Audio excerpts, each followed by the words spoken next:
Thank you. So you just seen an example of being open-minded. So in the room, one should use the local computer to take sound, but because it doesn't work, in a particular situation, you get to come out with some extra out of the box solution. Yeah. So and general relativity is also useful because you can just write it down on a piece of paper. Well, piece of paper without making any experiments. Starting from some general principle. But then this theory just gives you predictions which you can go and check, and this prediction will work. That's amazing. So there are almost no input parameters in all this construction. Right. And it starts really basic. So what we will start from, we will discuss the notion of straight lines. So you think that straight line is something simple, but we'll see that just by thinking about what the straight line is, we can come to some interesting conclusions about the motion of the body, the behavior of space and time, etc. So we'll start with this. And then I will tell you something about what we know, how do we understand the geometry of space and time, and how it is related to gravity. We'll see how all this construction with the black hole emerges. The black hole actually is yet another example of the power of theory, because black holes have been predicted in 1960. So the feature of the black hole has been taken a couple of years ago. Yes. Okay. Even yes. But not only black holes. I mean, who cares about black holes? They are somewhere far away, maybe in the center of our galaxy. They don't know what affect our lives, but gravity, general relativity, actually governs the history of our whole universe. And explains something which we see at the sky at night. So this is it's an important piece of theory. And today we're actually we're honored by to hear an extra presentation by Andrew Geraci, who is a professor at Northwestern University in Illinois. He will also tell us about gravity at small scale. Universal field of the world, but it's very tiny. We'll hear more about that today in the second part of the lecture.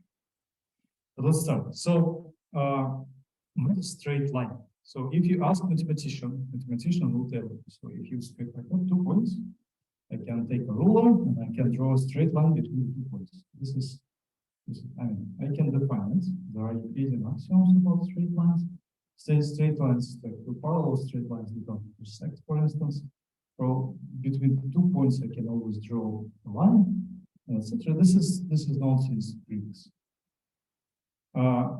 You can also ask physicists about what is straight line, and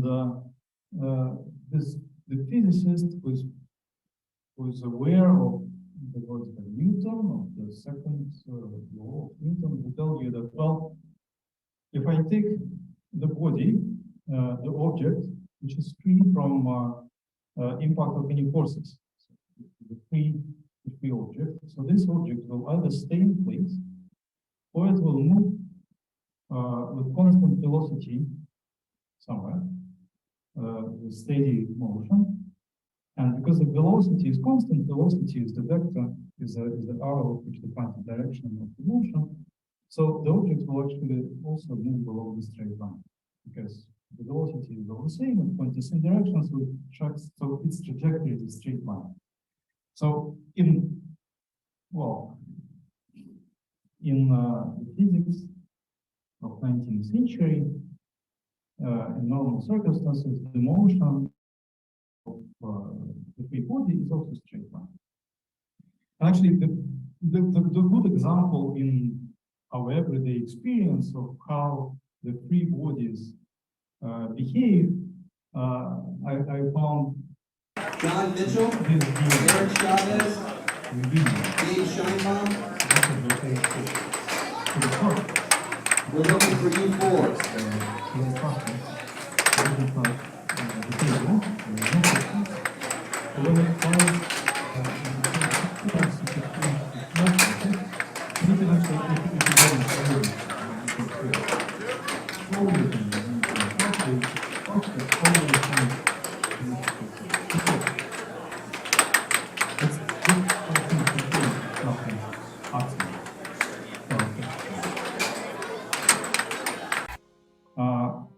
But yes. So what do I mean by no force act on the object? So I can say that, well, there are objects which are charged electrically, for instance, and then electric field acts on them. Or there are some other objects which have magnetic charge and they are attracted by the magnet. But according to, I mean, in respect to those forces, the object can be charged or not. So there is some notion of charge, some property of the body which measures how strongly it is affected by a particular force. And this doesn't apply to gravity, apparently. So gravity acts in the same way on all objects, irrespective of what the objects are. So in this demonstration, you see if there is no air in the chamber, then both the metal ball and feather, they fall on the same with the same load, which is smash down the ground. So it doesn't matter what the object is made of. It doesn't matter what is the mass of the object. Basically, all objects in the gravitational field move the same. And this is it's an interesting property of gravity. It doesn't have, so it acts on everything the same way. And it has something to do with this notion of the free bodies. So in this Newton law, the law is that any free body, irrespectively of its charge and mass, etc., will move along a straight line. And gravity somehow shows us the same property, that it acts in the same way on all the objects. And the analogy between gravitational motion and motion along the straight line becomes even clearer if you think about what will happen if I will change the point of view. If I will not stand in front of this chamber, what if I will fall together with the feather and the metallic ball? What will I see? So I will see that these objects, they don't move. Or maybe if there was some initial velocity, then they will move with constant speed. Because if I fall with the same acceleration as the feather and the ball, I don't see the accelerated motion of them. I only see the steady motion. So you can feel how it works.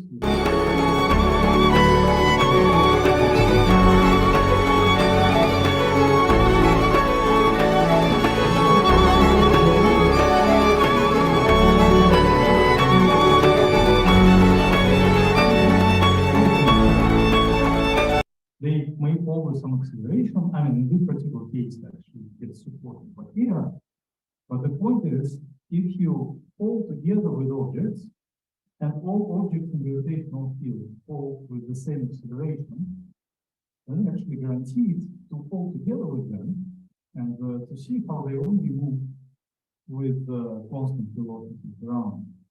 So this motion, which you observe, is basically the same type as the motion of this part in the airport. The only thing which you need to do is to change the point of view. So you shouldn't stand on the ground and see how they fall with acceleration. But you should rather fall with them.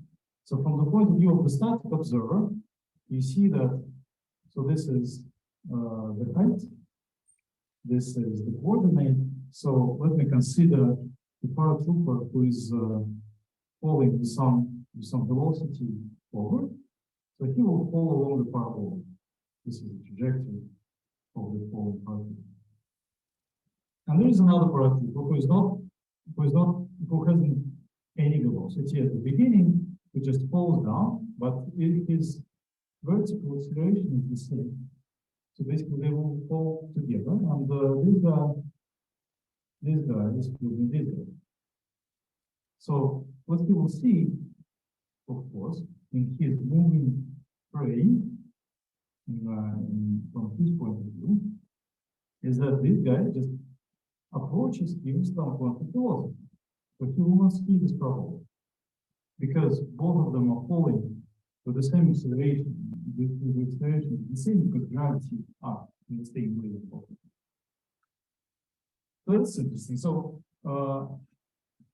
if you are falling, you see only quantum homogeneity. So this is not the only arrangement when you can observe this. Time of my life. So these are people in their brain.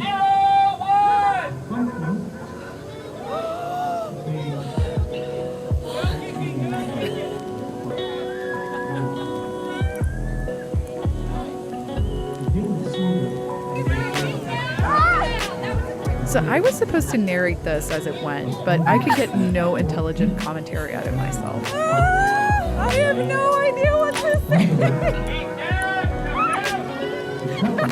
Yeah, that's about it. As the airplane is going up, you're laying down on your back, and first you're getting heavy.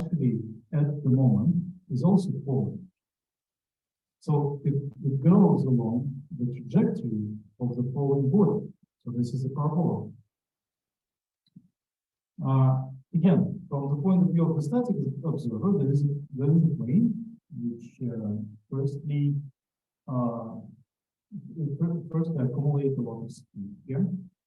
Then it climbs up, and then when it reaches the top, it goes down.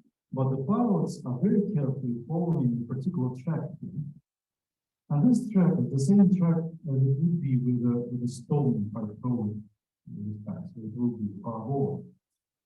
And because it is following the track of the falling object, the people from the point of view of the airplane, they feel zero gravity. So there's no any acceleration inside of them. They just move with steady motion with respect to each other.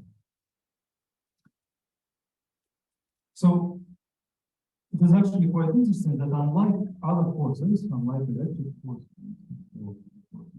we discussed earlier, the weak force, the effect of gravity can be cancelled by changing the point of view. So we are the people who are standing here on Earth, they feel gravity, but the people who are sitting in this airplane, which is moving on this interesting trajectory, they don't feel it. So as long as you move along the trajectory of the body, the gravity is cancelled. So what is this? Electric force with some change. So this experiment which I showed you is called Zero-G. There are projects both by NASA and ESA. So, and you see that they even have this parabola on the schedule of the people who passed the test. Basically, parabola is the key. This airplane indeed just stays here, follows the parabola, and then goes further. This follows the trajectory of the free-falling object. Another situation, we can feel the same features of steady motion with zero gravity. It's the same thing. the Newton law is formulated at the very beginning. It is formulated in absence of gravity. So if there are no forces, including gravity, acting, then the object moves on a straight line.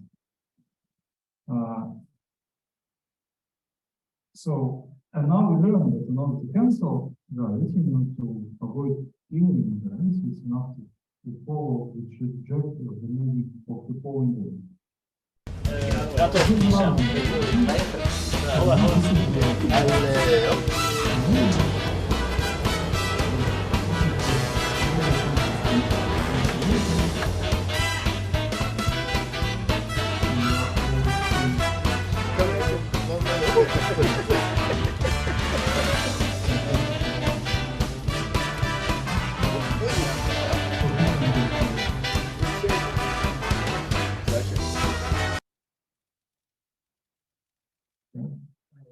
ISS, of course, yes.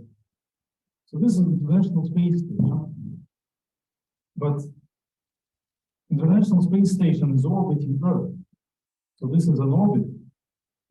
But apparently, because we see how people behave inside, what they feel precisely the same thing like the falling paratroopers and the falling people in the plane. So we see that this orbit is also the trajectory of the free falling body. So, and this is, in presence of gravity, the trajectory with which the object which is free from any forces will follow.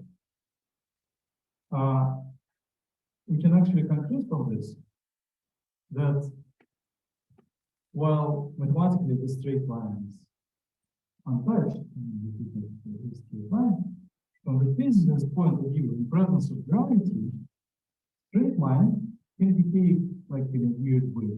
So basically, it can be a parabola, it can be a closed trajectory. If I take the object and give it some speed, it will follow some track in presence of the gravitational field. In particular, it will be the track of the free falling object. Free falling means that, again, no force is acting on it. So this is, of course, not a straight line anymore.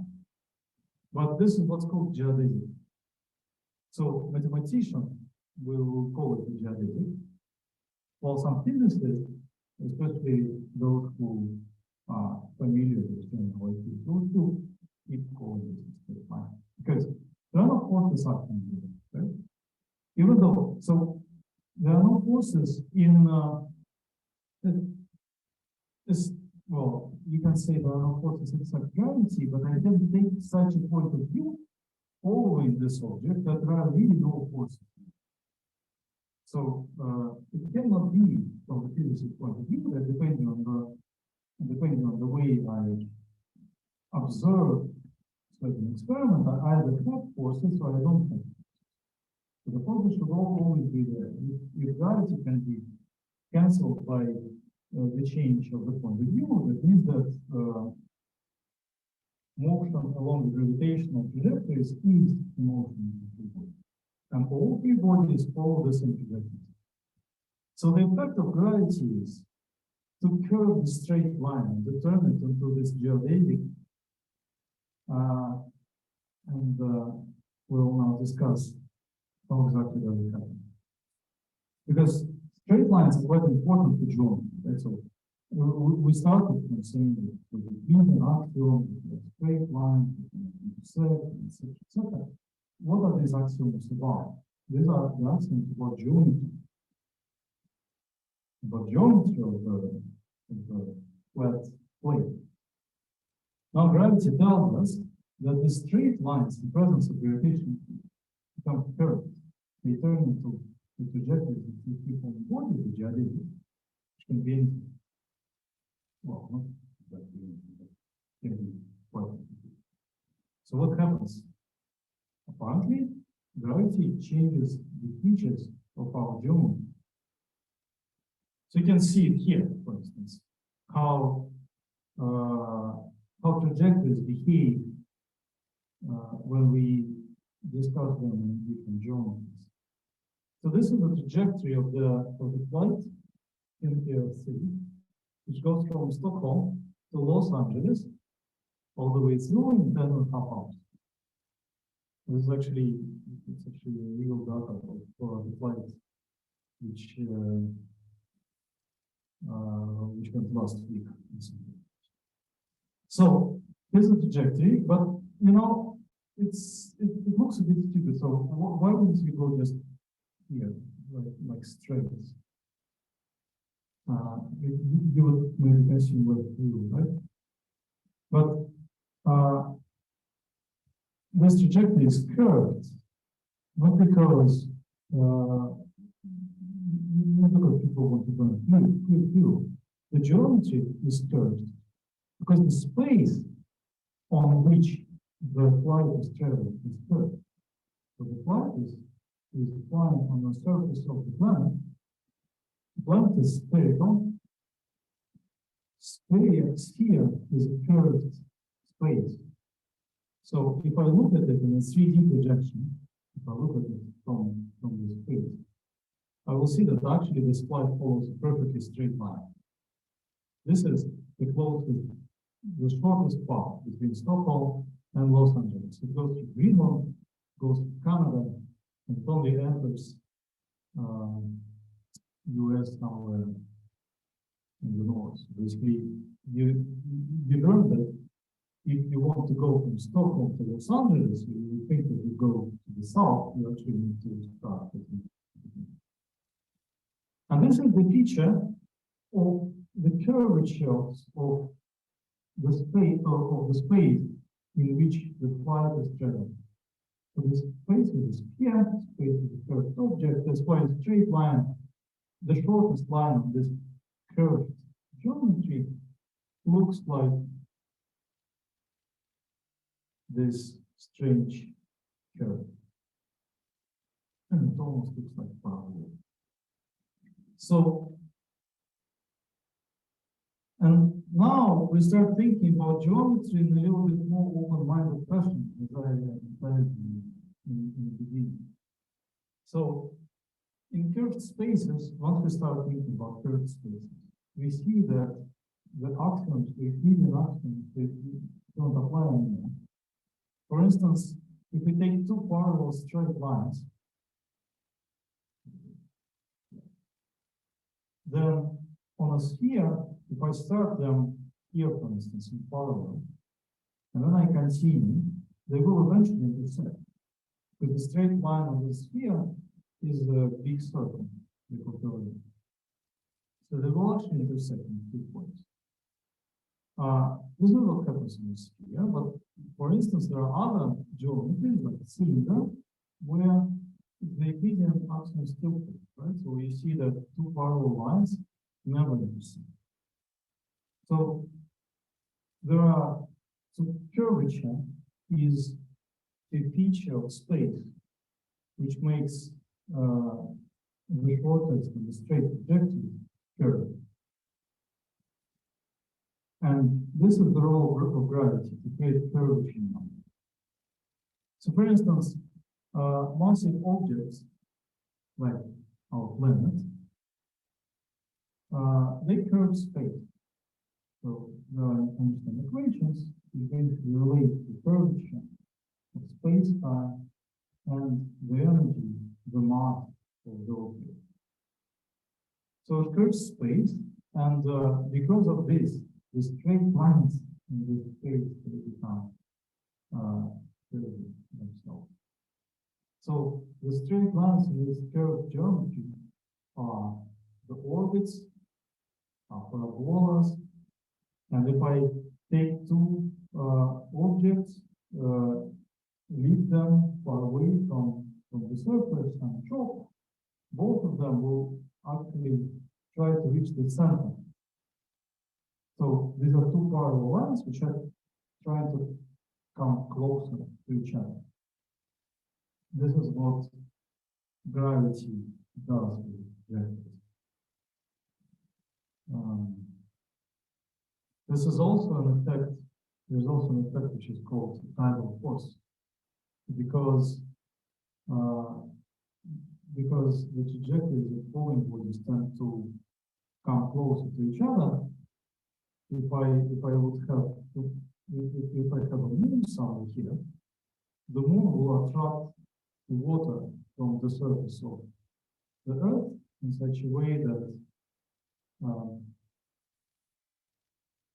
in such a way that the water on this side and on this side of the Earth will be squeezed, while in the other directions it will be stretched. So this is basically it will basically follow the same lines and with convex trajectories. Well, that's very interesting. So we managed to describe the gravitational effect as the effect of curvature space, which is created by the mass of our planet. And the solution to the equations of gravity, which you can derive, it was derived in 1950, I think, the Schwarzschild solution, describes the gravitational field of Earth very well. But it also, I mean, it actually describes it in it. So we can show, we can start thinking about geometry for this curvature.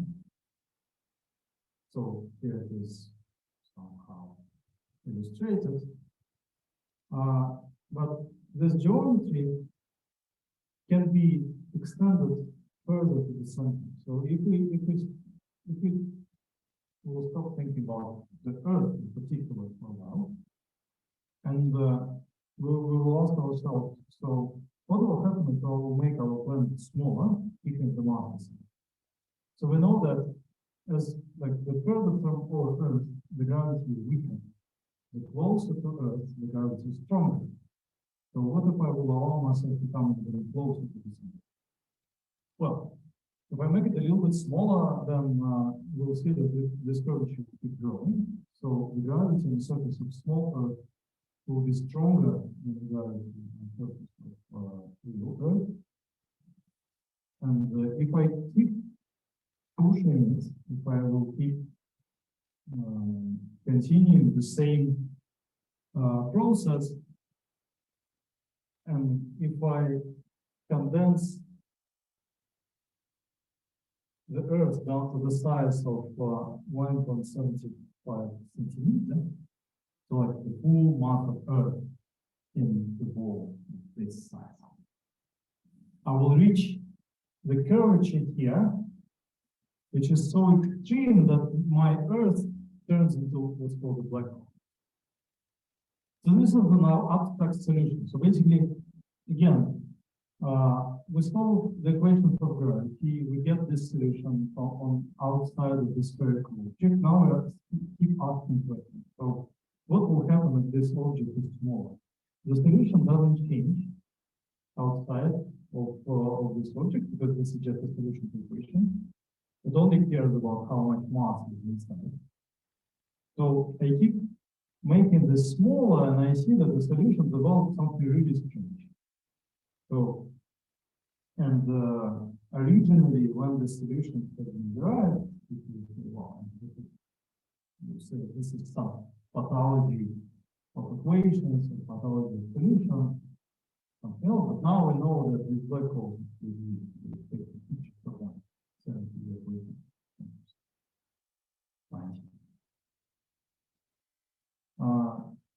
Maybe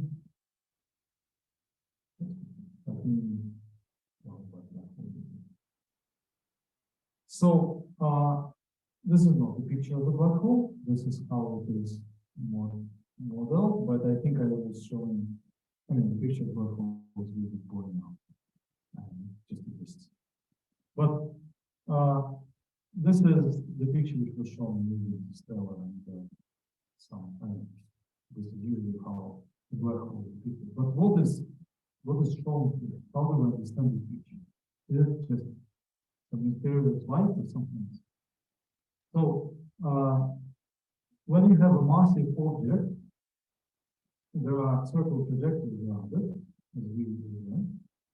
When the object is really small and the gravity is really extreme around the object, then along this circle trajectories, the matter orbits with a very high velocity, and it also falls on the surface of the black hole.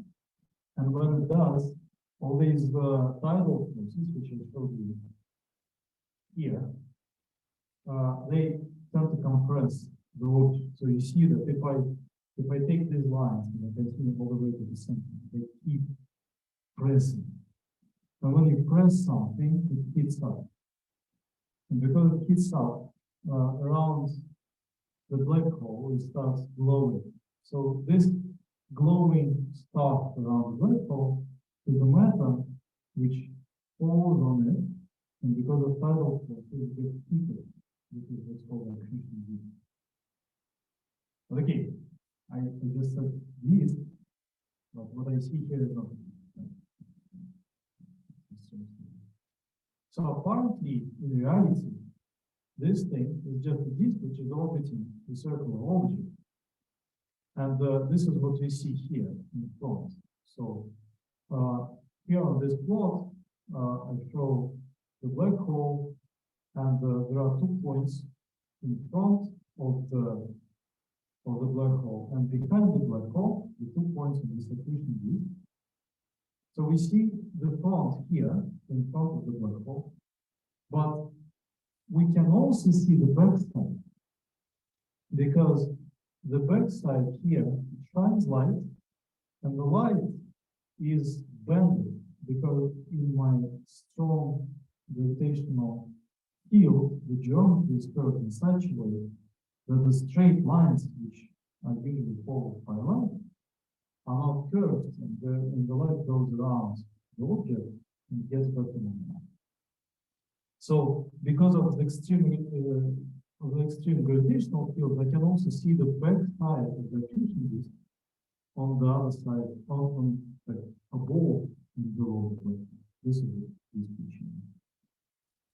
So again, we talk about space being so seriously affected by gravity that even the straight lines of light there. But the massive objects, they're not only creating curvature of space, they also stretch time. As you said, so we are talking about geometry of space and time. And this is how it looks. So here on this picture, this is my black hole. This is the distance, the radius to the black hole.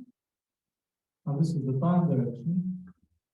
And what I showed here in yellow lines are the trajectories of light beams. So you can see that as time progresses, the light can go either further from the black hole, or can go closer to the black hole. So we know that light travels with light. These are the straight lines. So this plot is looking.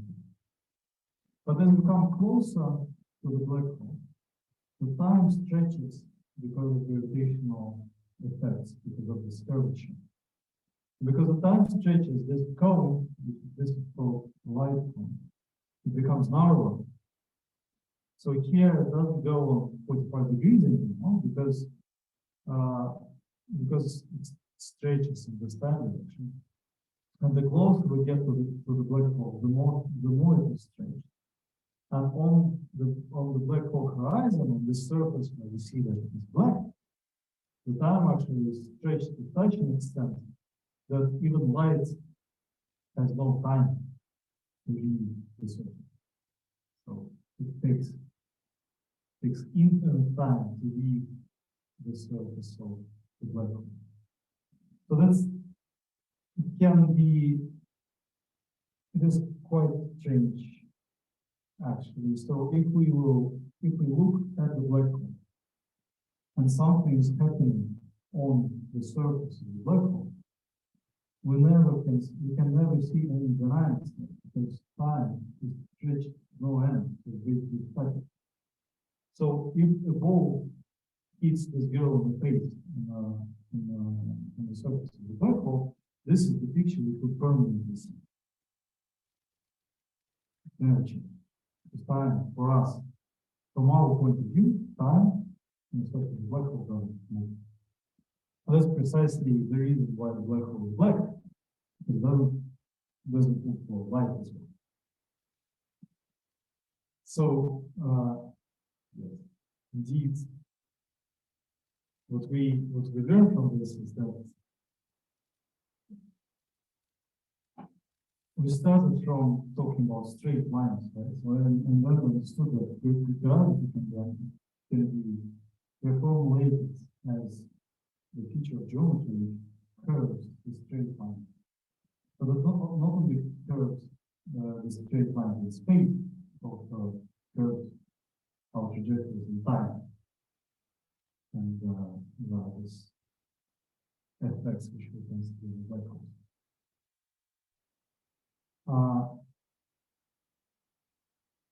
But doesn't only concern, so we just discussed that the geometry is created by mass of objects.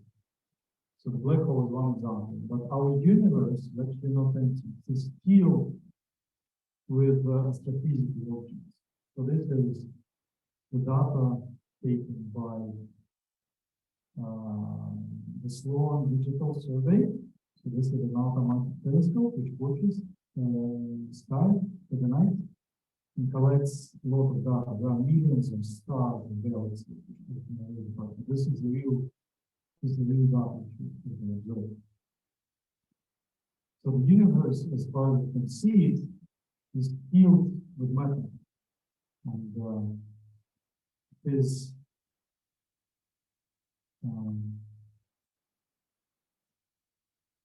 one can also develop the equations of gravity, of general relativity, and study how all this density of matter affects trajectories and affects the curvature of the space-time of the whole thing, because the whole universe is not empty. So there is some curvature because of this matter.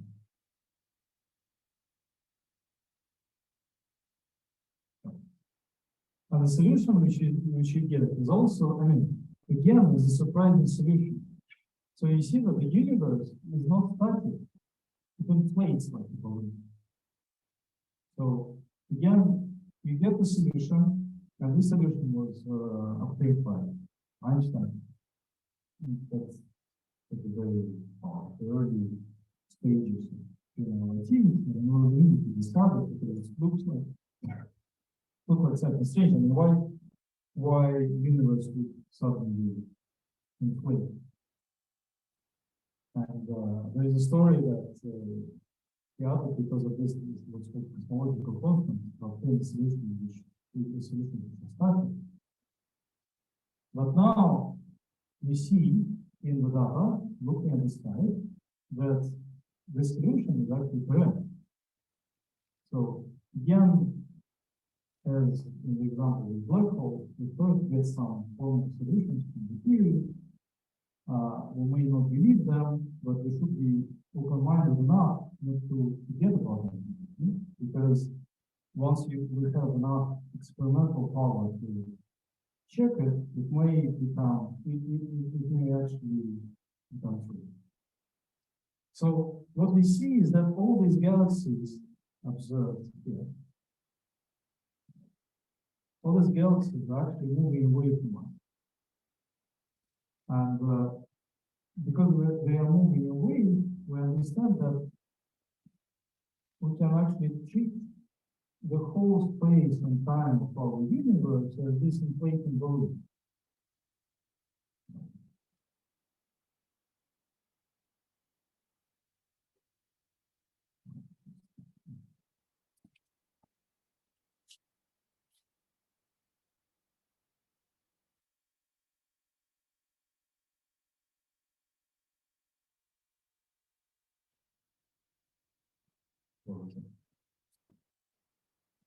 So if you think about two dots which are drawn on the surface of the balloon and you inflate it, the distance between these dots grows.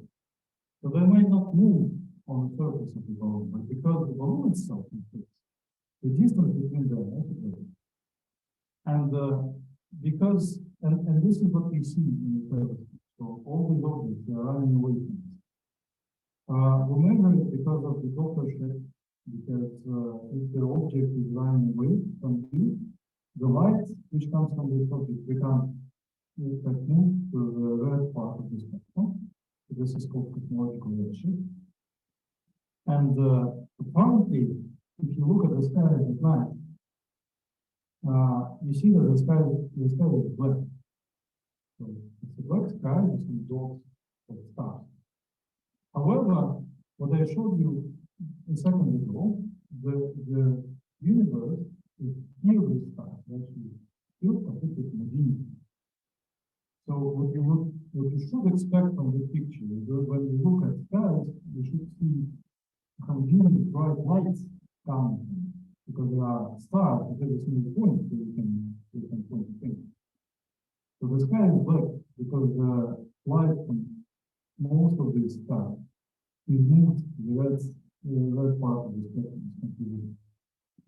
However, if a cloudy evening, cloudy night, you go outside, and at some point the wind blows and clear the sky, you can feel some warmth because of the wind.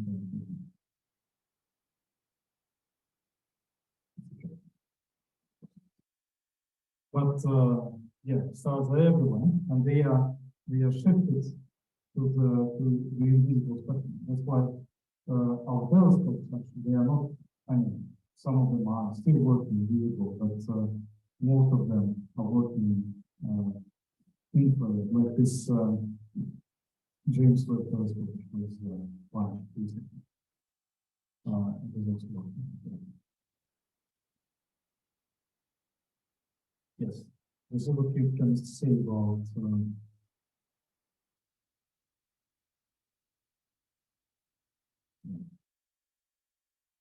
and another effect, which is also created by, which follows from the equations of general relativity, are the gravitational waves.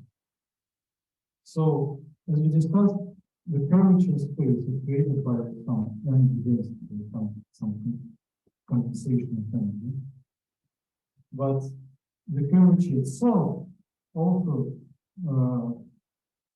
contains some energy. So it is created by the energy source, but it also creates the energy density. So in this process, you can build a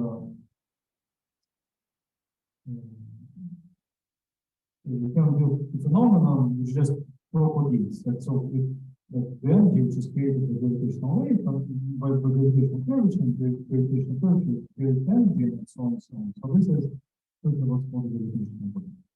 So they can travel in space, keeping themselves alive. And one of the processes in universe which can create gravitational wave is this the two rotating stars.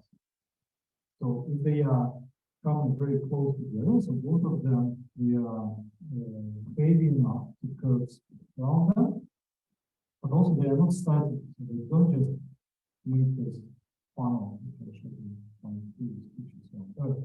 They also rotate, and because they rotate, they create this gravitational radiation that goes outside of this area.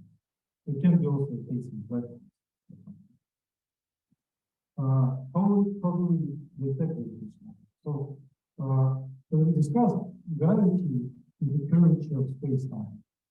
So, if I see some changes, well, if I stand in front of the gravitational wave, I should somehow measure that the geometry of the space-time change. And the effect of the gravitational wave is actually shown here in this picture. So if I have a set of particles, I don't know, if I have a disk with a dots marked, and if I measure the distances between all the dots, then when the gravitational wave passes, it changes curvature space and it changes the distance measured between the dots. So when I get the results, I will see that my disk is actually its physical dimensions change. So this is, you can think about it in the same way as the equation balloon. So the points themselves, so the boundaries of the disk, they don't move, but the space in which it changes, so the distances change. And that's why we can actually measure how the objects are constructed in one direction and expanded in another direction. And this is the principle of operation of what's called laser interferometers, the gravitational wave observatories, which measure the gravitational waves and where the gravitational waves were detected. So the principle of it is that there are two laser beams, one in this direction, another in this direction, and because you can measure the time which takes the light, the laser, to go to the mirror and back, you can measure which arm of this laser is longer or shorter, depending on time. So the cartoon shows this is that. LIGO is the name of the observatory, and it fits well with the target. So at this point, let me also break. So we sketched quickly through the effects of gravity, and I think I convinced you that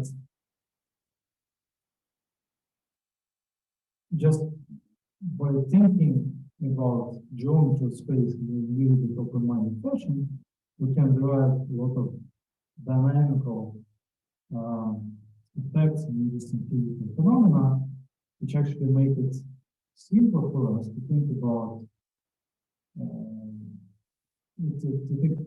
phenomena which we observe in nature.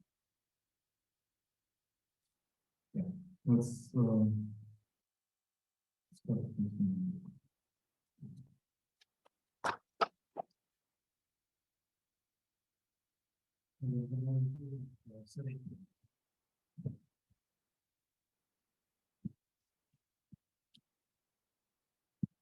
Okay, let's come back after the break, and yeah, thank you for the questions during the break and in the chat. There are two things which I would like to mention before we move forward. Yes, so one question in the chat concerns the expansion of the universe and the content of matter in the universe. We're actually going to talk cosmological issues, right? Hopefully so. This is the science about the evolution of the universe. I didn't even scratch the surface of what time to show you where it comes from. But of course, it's a big business now, and it's precision science is because of observational data and instruments which we have. So we know that the universe expands, and this is the fundamental part. And we know that the content of matter and energy in the universe must be very particular so that it would expand in particular rate. And we know that the matter which we see, which emits light, which we can count in the skies, is not enough to build up this expansion, this evolution which we have learned.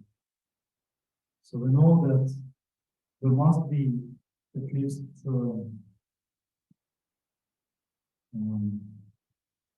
I don't remember that numbers, but there must be at least 5 times as more matter in the universe than we see. This is called dark matter. Dark matter not because it is dark side of power of the force, but it's just because it doesn't need light. So there are objects which have mass and behave very much the same as the usual matter. We know it, but it doesn't need light. That's why we don't see it in our telescope. But we see how galaxies are arranged, how the motion of celestial bodies is organized, and we know that there must be more matter inside the galaxy. So this is what's called dark matter, and this is one of the frontiers of research right now to understand where this dark matter is coming from. Maybe these are some particles which we don't know that. Maybe there is some supersymmetry involved, etc. People who are basically the same people who are working on particle colliders are also working in dark matter, because this is certainly the place where the new physics comes. So some matter which we know it exists, but we don't know it. The other part of the content of the universe is called dark energy, and this is, from the point of view of theoretical equations, this is just a point. This is the component of the function which I mentioned. It can be there, so theory has nothing to say about it. It can have any value, and we know that, again, I don't remember the exact numbers, but to explain the expansion which we observe now, this constant must be something that 10 to the minus 50. And extremely small now, but non-zero. And this is strange. And this is another frontier. People try to understand where they come from. Can we prescribe some sense to this constant or not? Or is it just there because it can be there? This is also a possibility. So we live in a world with some physical constants which have some values. So the speed of light is 300,000 kilometers per second, just because this is there. So logical constant is perfectly minus to the power minus 23 because it is there. Yes, and the subject which I didn't touch, and thank you for reminding me. So there is not only the acceleration right now, actually looking at the equations which we derive, we can follow the evolution of the universe all the way back to the past. And the contraction of space and time caused by the matter which is contained in our universe is arranged in such a way that we actually know that this function, it started at some particular point. So there is a number, it's like 3.5 billion years from now, when the expansion started. This is called Big Bang, and this is the point which we can derive from the equations of general relativity, which are well tested in these regimes, like all the way through this evolution. They are not corrected, this is not applicable. But we don't know what happens at this point. At this point, gravity, general relativity is clearly going outside the equation of applicability. And this is precisely the point when we should start thinking out of the box. We need to build up some extra theory which will complete general relativity description. To the string theory, which we might talk about next time, or something else. But this we don't know. Actually, what happens at the very origin is another frontier. So I just mentioned. So you see that gravity is science about big things: universe, planets, stars, black holes, everything huge, gigantic. If you care about big things. relativity is your subject, and there are some points of where we don't know yet. So gravity is not completed. So there are still points of growth, and there are still frontiers in research where we don't know exactly how the general relativity is. What is the theory which complements general relativity in certain regimes? And surprisingly enough, one of these regimes where we lose our understanding of general relativity, we don't really know what happens there, is the question of small scale. So if you start asking, what is the general relativity? What does it predict when I consider two small objects, but on very small distances? This is another frontier of research. And we have an invited speaker who will tell about you, who will tell you about it. So this is Andrew Geraci, who is associate professor at Northwestern University, and his lab is measuring the gravitational effects on tabletop experiments. So when you think about what is the difference between scales of the universe and the scale of your lab on the table, you can understand what kind of small numbers they are dealing with in their research. So let me see.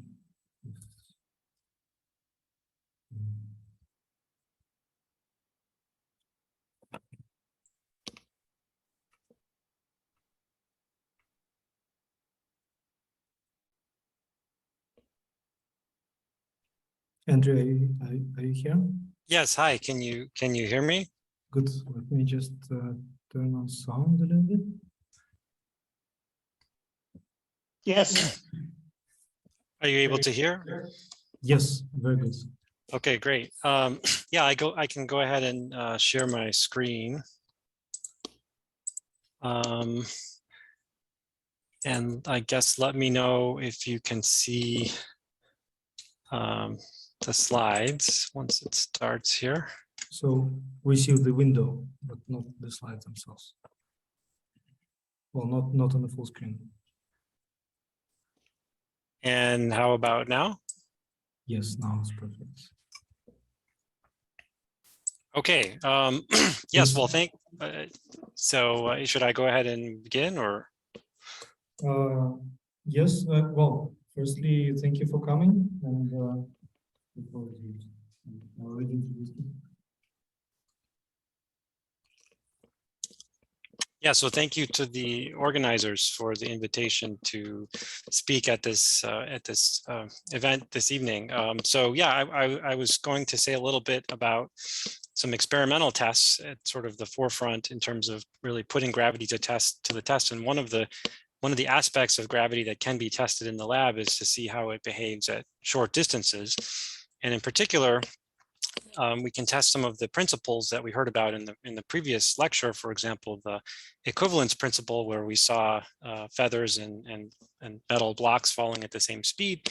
And also we can test to see whether we can see any clues about how gravity might also behave in the context of a quantum theory or quantum mechanics. And so let me just motivate a little bit about some of the experimental work that we're doing.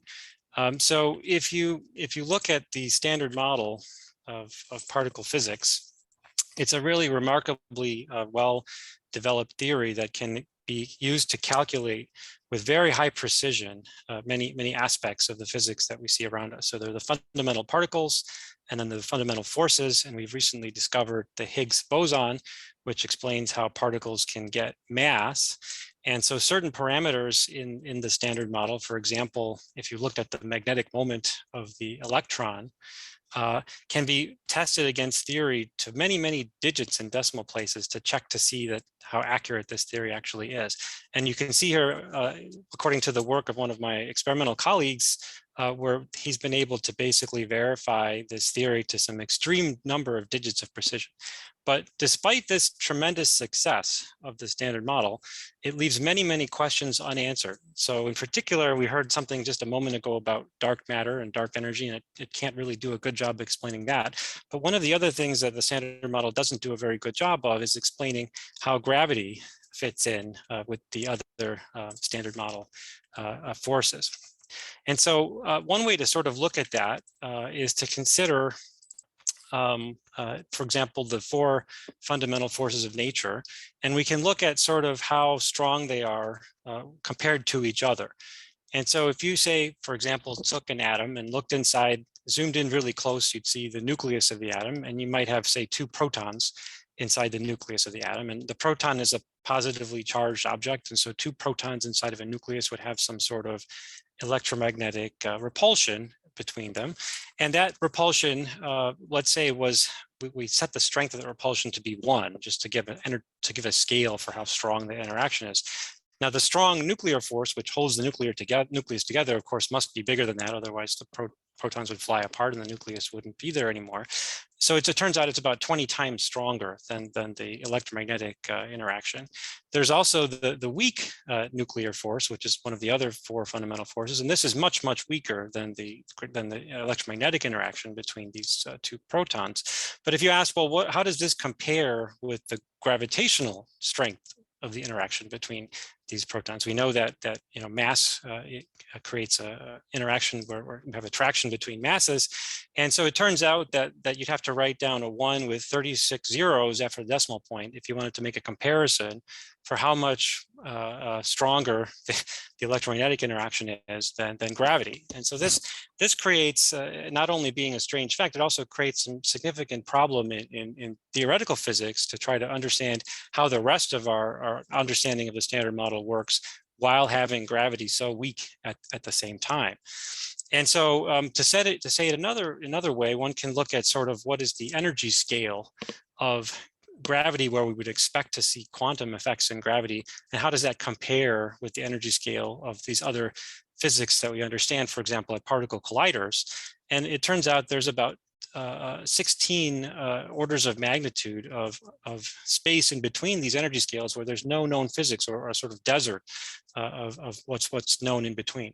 And so this creates a significant theoretical problem that has led to many ideas that there's some physics beyond the standard model of particle physics. Some of those theories are being looked for at particle colliders. So for example, one of the theories that people sometimes search for, I won't have time to explain, is called supersymmetry. And so this is something that's still being looked for at the Large Hadron Collider in CERN. There are other ideas for how this puzzle could be explained. And one of them might be that perhaps gravity isn't actually really at this really high energy scale, but perhaps this is an illusion because there might be extra dimensions in space, and somehow gravity can propagate into these other dimensions and make it appear as if it's a really high energy scale, even though perhaps it's not.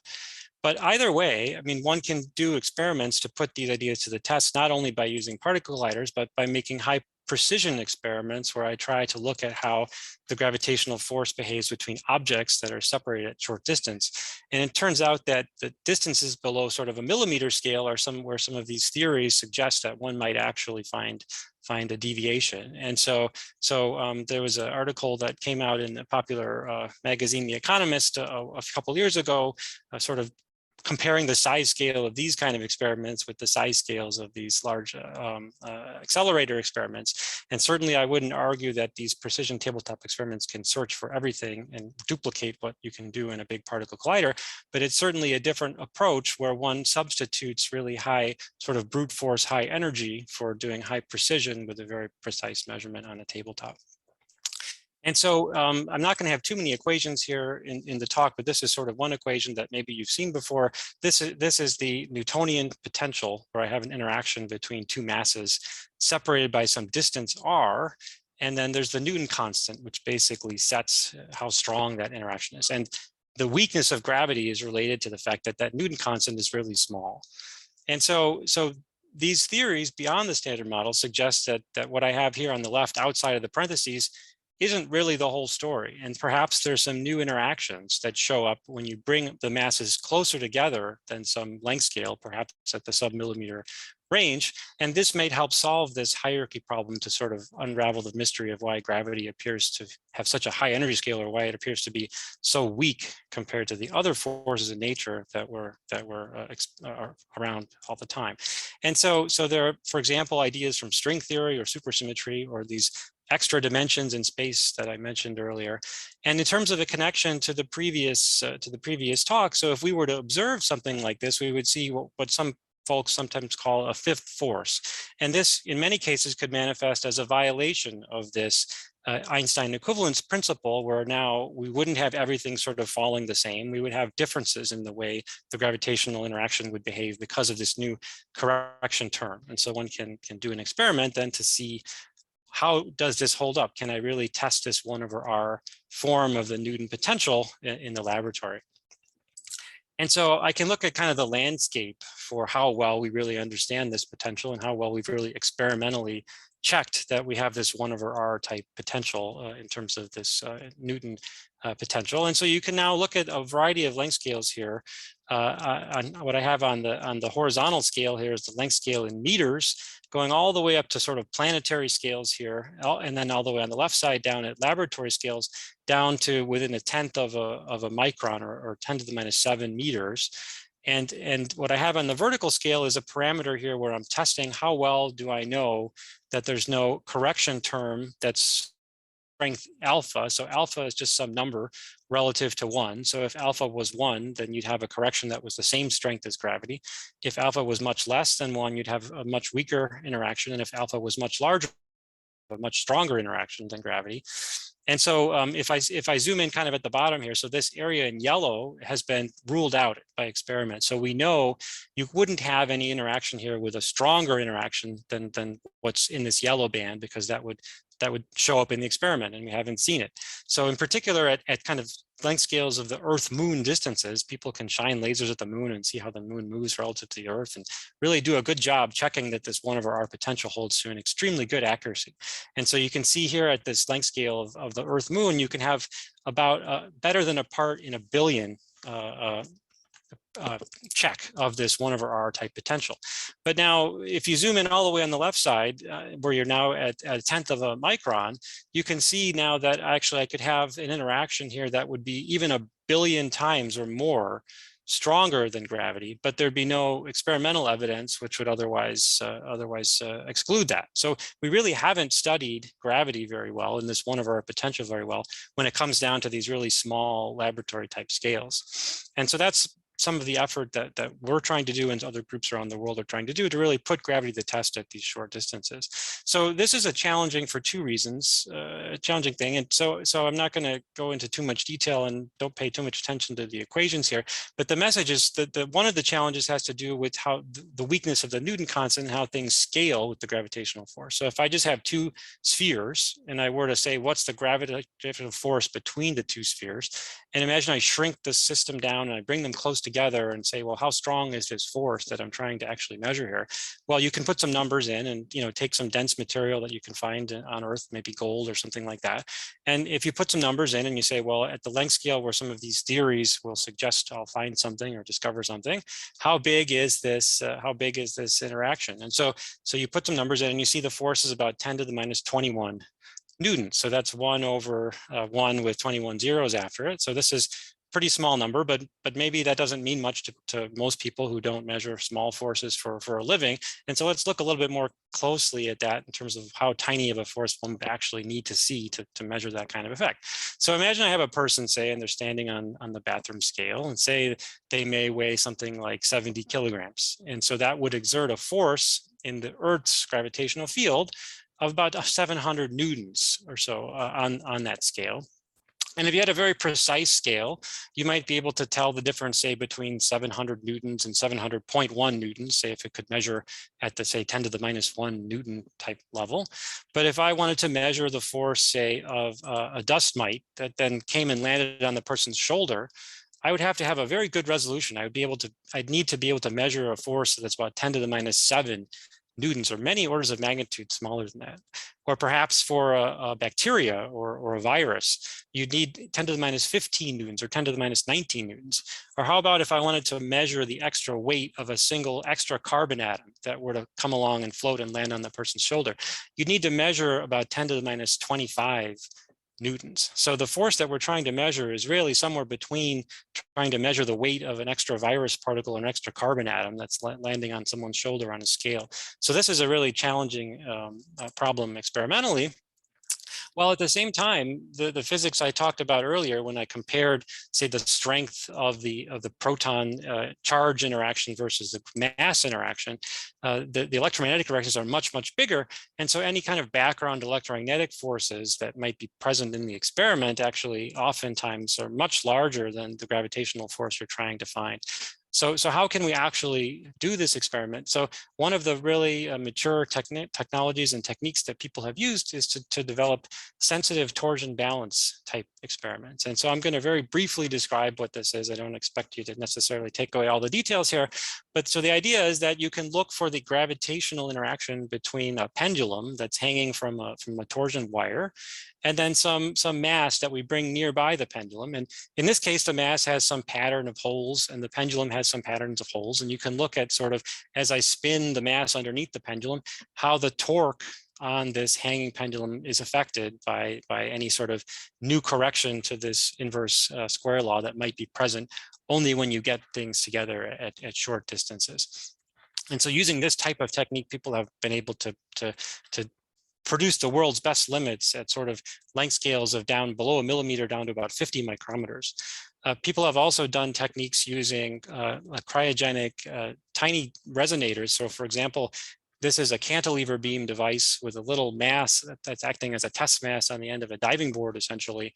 And now underneath the diving board, you can bring a massive object and study how the diving board flexes in the presence of that massive object, and to try to measure whether there's any sort of correction to this Newton inverse square law force when you bring close together masses. And so if you put together the results of these experiments, and now you look at this on the same kind of a plot that I showed earlier, this is the same sort of correction. The only formula I really want you to pay attention to in the talk, we have this correction here in addition to the Newtonian potential, where we're looking for the strength of the new physics here on the vertical part of the graph, and the interaction length scale on the bottom, except now I've really zoomed in on the laboratory scale down to hundreds of microns, 1 micron down to tens of nanometers type of scales. And so using these experimental techniques that I mentioned, people have ruled out or tested this one of our potential quite well up to certain at certain distance scales. And some of the predictions here in these green and pink shaded bands are some of the predictions from these theories of physics beyond the standard model. And so by improving the sensitivity of these experiments, one can imagine then probing deeper down and trying to test some of these other models quite well. And so I wanted to not spend too much longer, since I'm already kind of getting close to the time here, but I wanted to briefly mention some of the things we're doing in our group that will try to push the sensitivity of these kind of force measuring devices even more.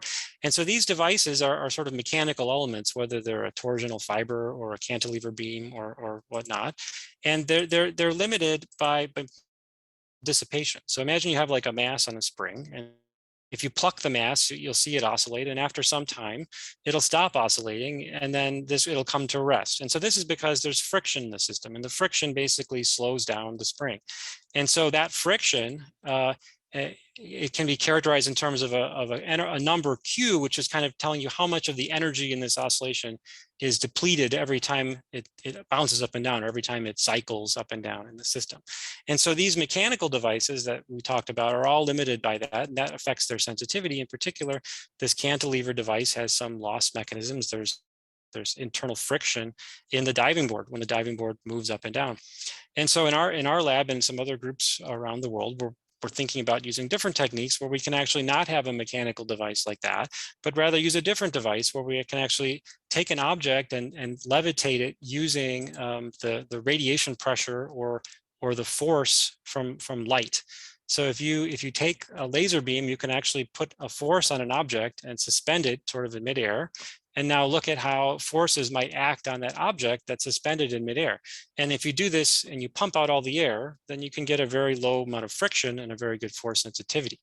So this idea of the fact that light can put forces on things is kind of not so familiar to many people, but it was first realized back in the 1600s by Kepler when he looked at the tail of comets and could see that the solar radiation was actually pushing on the tail of comets, and could explain basically why we saw the tail of comets behaving and moving in certain ways, because the force of that light actually can be used to put forces on objects. And so in the laboratory, this has resulted in several experimental efforts over the past few decades, where people have developed methods to suspend objects using pressure of light. And so in doing so, one can get a very low friction oscillator. I'm going to skip over some of the details here. I'll show you a picture of one of the objects that we have, for example, in our laboratory. So what you're seeing here on the right is two laser beams that come to a focus, and we're basically holding up a tiny piece of glass in the laser beam. And so when you do this and you pump out all the air, you can get a very good force sensitivity. And so here are some measurements in our group where we've shown you can get forces at the 10 to the minus 21 Newton level, which is really kind of at that level where you have to actually be at to put some of these gravitational theories to the test. And so in our group, we're setting up an experiment where we basically use a tiny piece of glass, and we suspend it using a laser, and then look at how that piece of glass interacts with a massive object that we bring nearby to try to put new limits on these short distance type modifications of gravity. And there are a few other experiments around the world with similar goals. I wanted to really briefly mention the previous lecturer also spoke about gravitational waves, which is sort of a real proof of sort of the stretching and squeezing of space-time caused by distant objects, for example, in spiraling black holes. And interferometer detectors like the LIGO detector have been able to now see how space-time essentially is stretched by looking at how the arms of an interferometer bounce around, and look at how the light is affected in the interferometer when light moves around. It turns out that these levitated nanoparticles that we use could also be used potentially to measure gravitational waves, but at a higher frequency range and in a much smaller type instrument than in these large scale detectors like the LIGO detector. So very briefly then, so a lot of this effort is really trying to understand how gravity fits into quantum mechanics and the rest of what we know about the standard model of physics. But there's another way to sort of look at the quantum aspects of gravity, and that is to see whether at low energies we can do other tests to see whether gravity really participates in quantum mechanics in the way that we might expect. And so people may have heard of Schrodinger's cat. So Schrodinger's cat is sort of an idea that you can have an object or a cat or a particle essentially occupy a quantum superposition of sort of being in two places at the same time until you look at it. And this is sort of related to the idea in many ways of the idea that particles can be both particles and waves. And so this is something that Louis de Broglie figured out many years ago. And so people have been able to show that massive objects actually can behave like waves, for example, even very large molecules.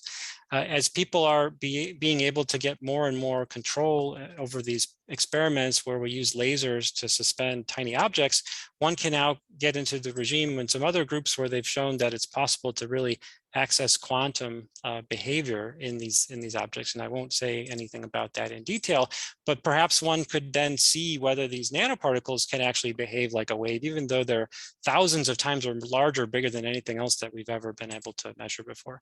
And so these quantum superpositions could be low energy probes, if we want, of quantum effects in gravity. And so, for example, can we measure the gravitational field from an object which is itself in two places at once in a quantum superposition? We learned in the last talk about how mass creates curvature. And so can the curvature of space-time itself be in a quantum superposition? And can gravity cause entanglement between different objects? So anyway, these are kind of some of the activities going on experimentally, putting gravity to the test that are related to tests of fifth forces, equivalence principle, and so forth. Some of the work we're doing involves this optical trap method, which can give you really high sensitivity type measurements. And I also wanted to point out that these experimental efforts are not something that one does on their own. They require a lot of students and a lot of equipment and a lot of people doing hard work. And I would definitely want to acknowledge the members of my research group who've really been doing all the work on these kind of experiments. And I hope I didn't go too much over, and thank you for listening.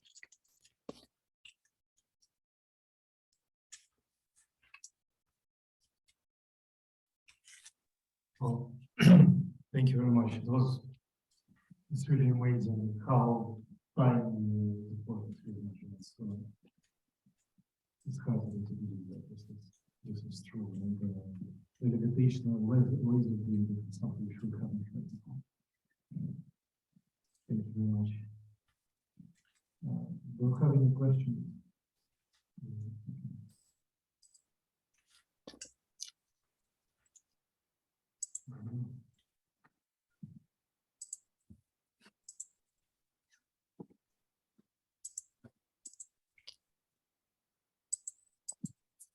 So, I have a question. So, I learned that you can make like molecules like 400 atoms in order to measure quantum effects. So the question to you, how massive should the object so you can actually sense gravity from the object? How far away you from? Would it be possible to repeat the question? It's a little difficult to hear on the Zoom from the room. I think you should come here because microphone. Okay.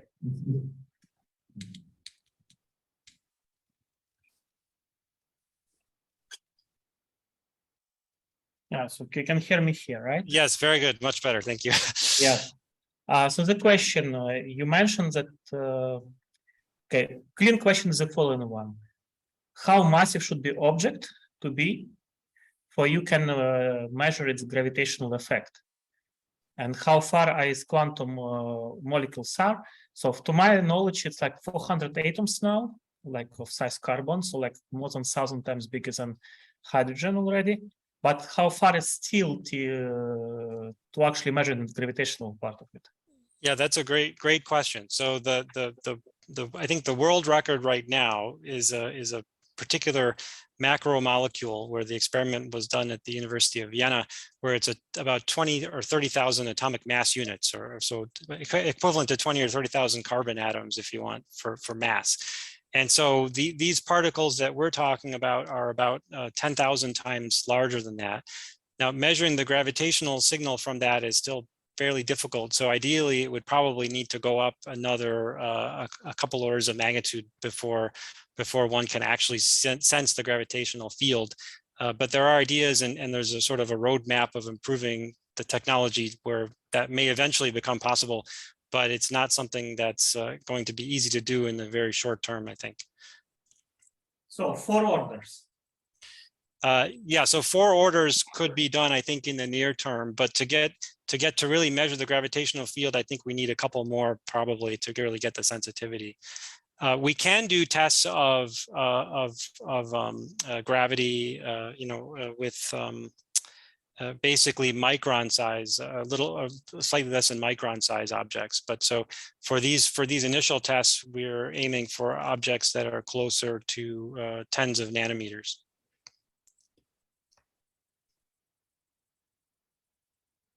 Yeah, thank you. Mm-hmm.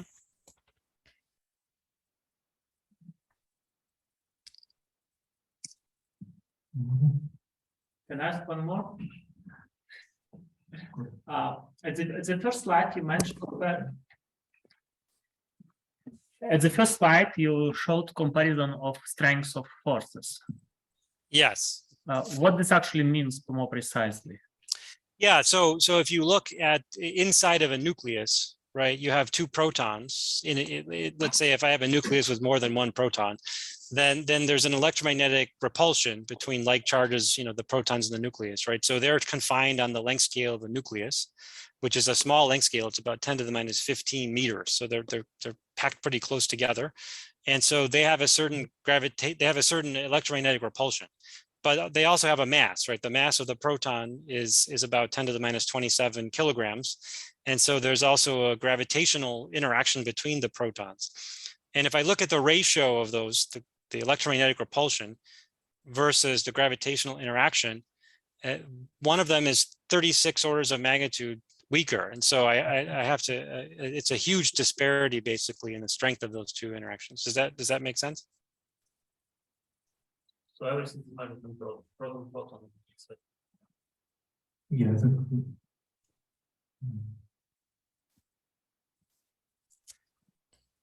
yeah, thanks. I think the question was about the secret fact that gravitational coupling constant is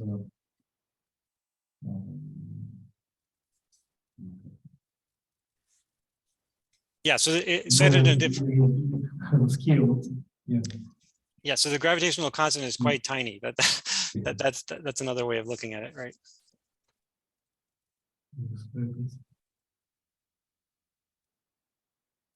But so now with your experiments, you can prove, you can push this boundary of alpha to smaller scales. So I saw in this plot that you improve the sensitivity, right? So can you make like what is the state of the art now? How to what scales can we believe Newton potential?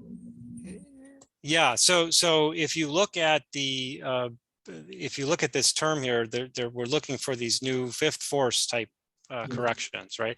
And so if I look at something that would be equal to gravitational strength, then this number here, alpha, would be 1, basically. So that would, on this graph, that would be all the way at the bottom of the graph. So you can read from here that the torsion balance experiments have tested the 1/r potential at the gravitational strength at a distance scale of about 50 or 40. I think it's there's a little slightly improved result now, about 45 or something like that microns. So that's sort of the length scale at which we know the 1/r potential holds on at gravitational strength. But many of these theories suggest that if you go to smaller distances, you'll actually see new interactions much stronger than gravitational strength, which will be violating in general of the equivalence principle, and would show up at these at strengths that could be 1,000 or 1,000,000 or even higher times the strength of gravity. And so in these experiments, one can also improve the search at these shorter distances, looking for exotic forces that are even much stronger than gravity. In particular, so this is the current state of the art. The work that we're proposing with our experiment is to try to get a few orders of magnitude improvement at, for example, at this micron kind of a length scale, while at the same time, the torsion balance experiments are trying to push down this other boundary here on the larger length scales at the same time.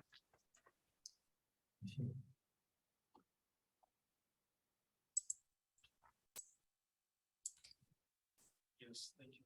Yeah, okay. But on any accounts, this is much smaller than one can experience in real life. So this is now we're talking about microns. So, yeah, the test mass here is less than 1 micron. It's only hundreds of nanometers across in this setup. Yeah, that's right. Useful. Well, okay, Andrew, thank you very much again for coming and for agreeing to talk with such a short notice. It was really exciting. Yeah, thanks for the invitation. Yes, thank you. So, yes, with this we can.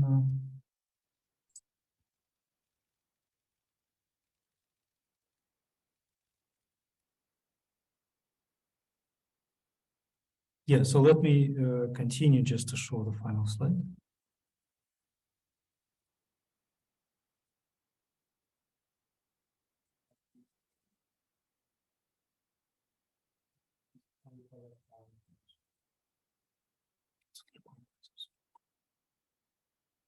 This is Okay, let me. Never works the second time. So.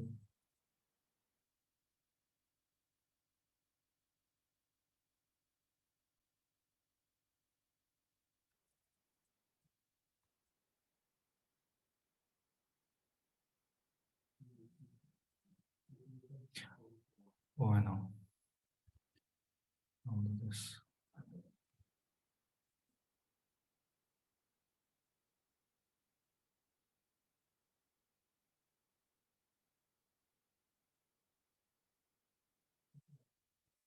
Right. So, yes, with this, let me just conclude. So, today we discussed gravity, and so we're going to gravity geometry, and I already told you we now know, because of this beautiful theoretical discussion, we know about much more about extreme objects in the skies and the universe. We understand how satellites orbit Earth. Actually, I can use this slide.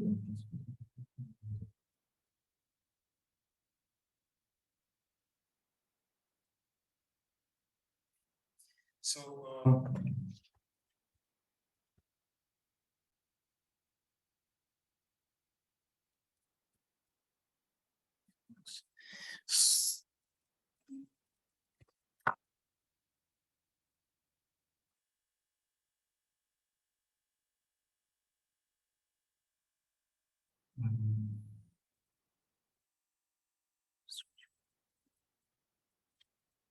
yeah, so and we also learned that one can not only measure gravity in big scale, one can also ask questions about gravity in small scale.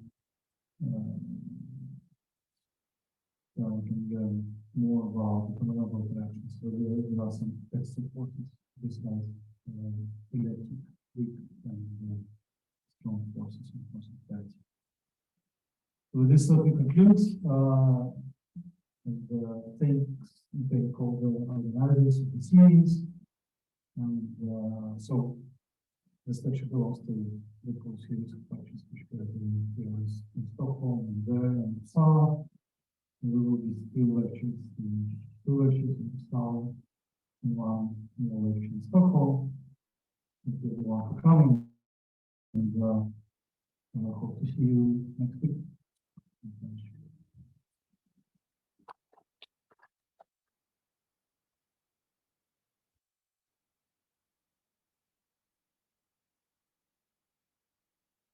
Oh, could you explain the equivalence principle? Equivalence principle. So you can say that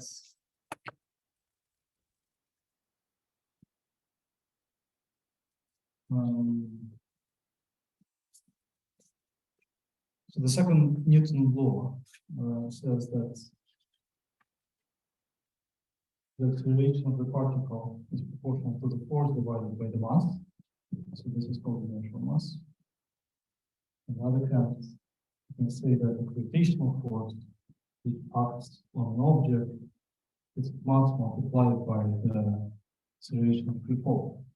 So this mass and this mass are two completely different things. Like different coefficients and different laws. The equivalence principle states that this is the same thing.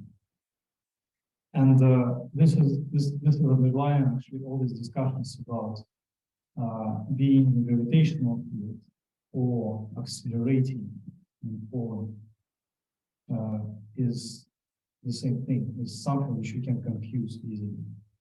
So you're either in you can be in gravitational field, or you can be in a rocket which accelerates, and it doesn't matter for you. It feels the same. This is the equivalence principle. So gravity can be cancelled by acceleration. We can use different points of view, and we can actually assume such a point of view that there is no gravity at all, but your coordinate systems which you use in order to measure things without gravity are so curved and complicated that the objects go around and find by walls.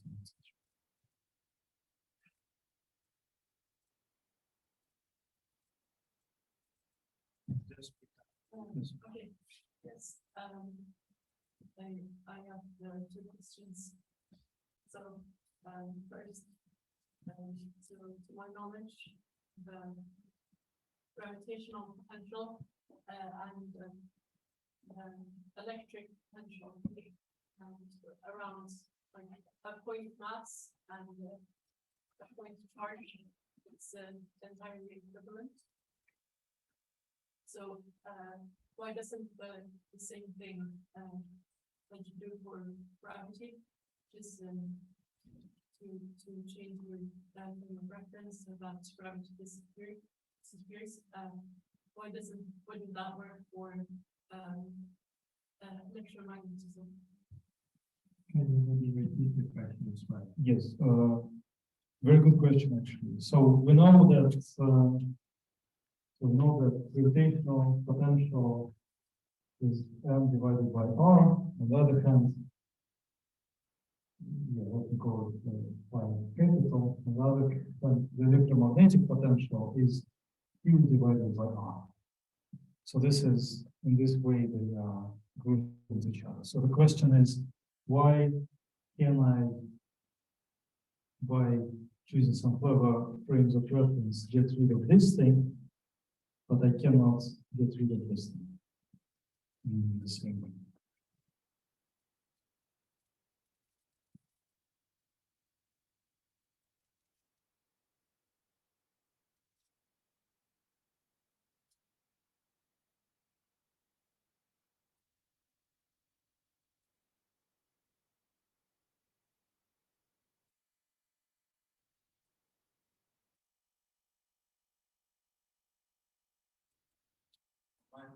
My feeling is that the answer lies precisely here, actually, that the number which controls inertia is really the mass which enters the gravitational wall. So if I will write electromagnetic here, it will be U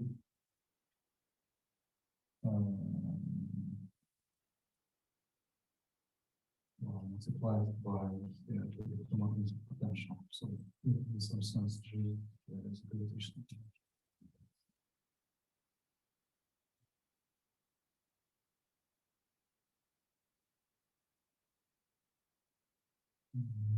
So one can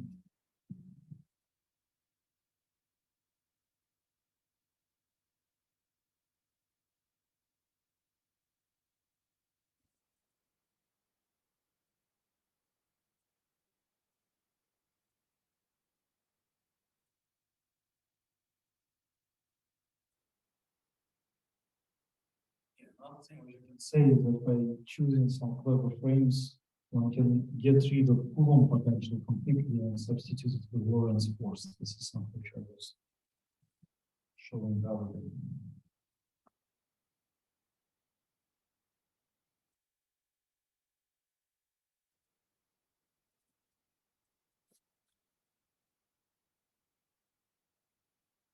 So the logic here is that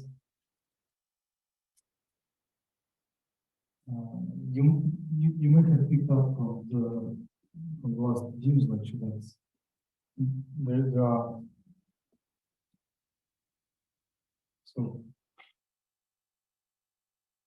there are these quantum fields, like fields in principle, which describes the interaction, the interactions and the forces, and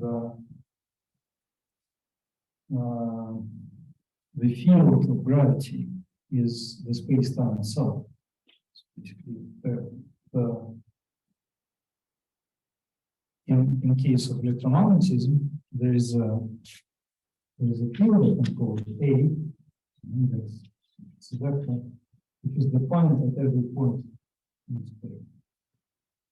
So this is x, this is position, and this is the field. So that's the H field of electromagnetism. In case of gravity, yeah, so this is some extra object which depends on coordinates. In case of gravity, I can also define certain fields, and this is the metric.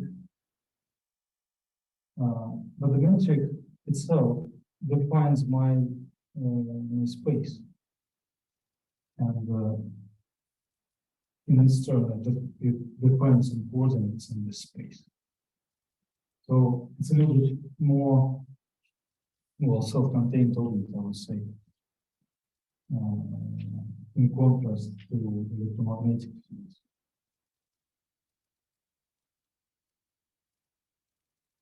Yeah, but I don't think I can have an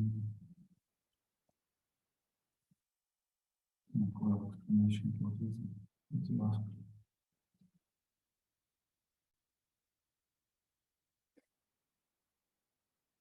Like, yes, so because space-time is the field of gravity, by playing around with space-time, I can do things with gravity.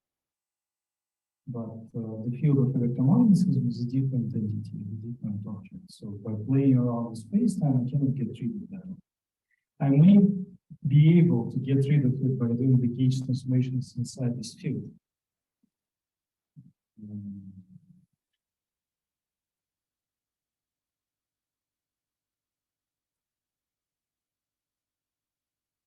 This doesn't appear to me. No.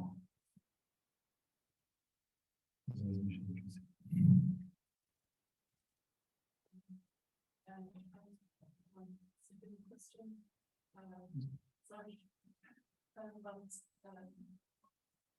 to do with so the motions of particles in the gravitational field and follows conic sections. So I was wondering if these conic sections are, because they have a geometric interpretation, like mathematically, if they are formed, or if that geometric interpretation has like intersections between planes and the cone, if that has any kind of implication in space-time, general relativity.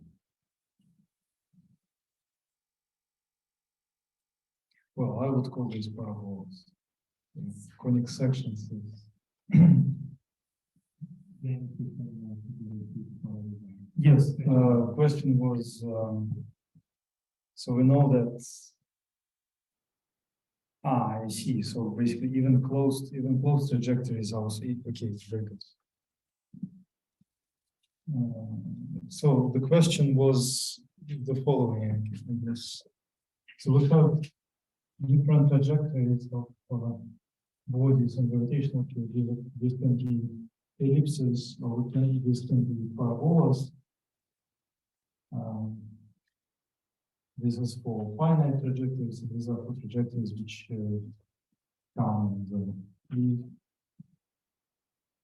So both of them are sections of the cone. The cone and separate the plane, and it's something like this. And can I think about this as a certain? Can I prescribe some sense to this geometrical construction? Well, my answer would be no. If someone else can push this up, so what is this cone?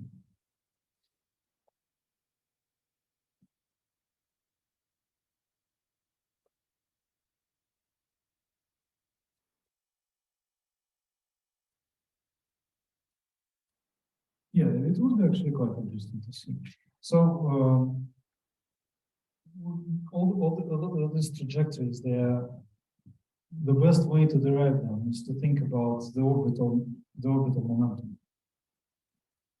And I would not be surprised actually this cone has something to do with the orbital momentum of particle, because it can be, so the particles can be with different orbital momentum, but yeah, depending on this, there will be either closed trajectories or open trajectories.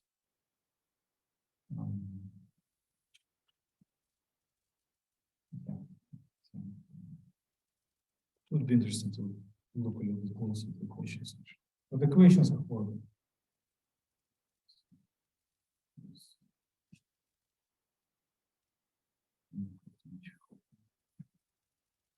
Yeah, by the way, also, yeah, this is very important. Yes, very good. So in general relativity, trajectories are not Newton sections. So yes, so the ellipsoidal orbit is predicted by Newton gravity. But if you measure this closed orbits in general relativity, you will see that in when I do one revolution, the object doesn't come to the same point. It actually shifts a little bit from here to there. Then it does another revolution, and it shifts again, and it shifts again.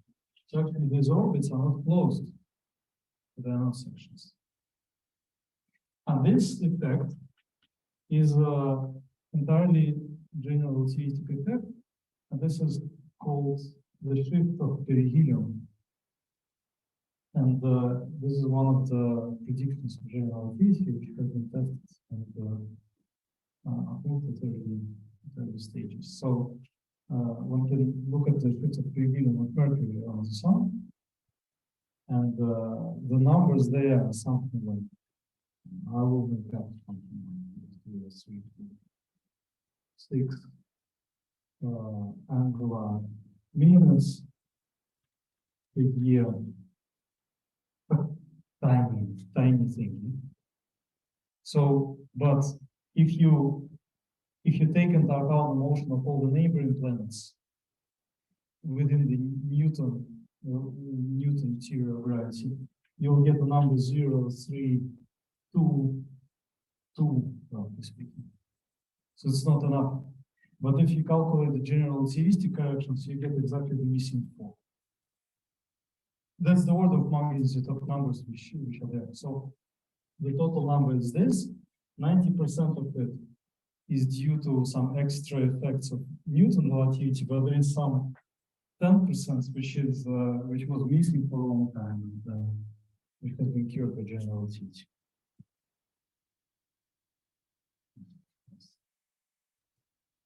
Yeah, thanks. It's nice. Other comments? I think about that. The first question, I asked you to be giving you answer, but maybe clarify. So if you can go back to the previous black one, okay, doesn't matter. Sorry, it was doesn't matter. So the gravitational force is proportional to the mass of the object. So when you write Newton's law, the force is equal to, in this case, the gravitational force is equal to the mass times the acceleration. You can remove the mass from both sides. So you will divide this. You showed one of your videos now that the acceleration is equal to the acceleration of gravity towards bodies. No,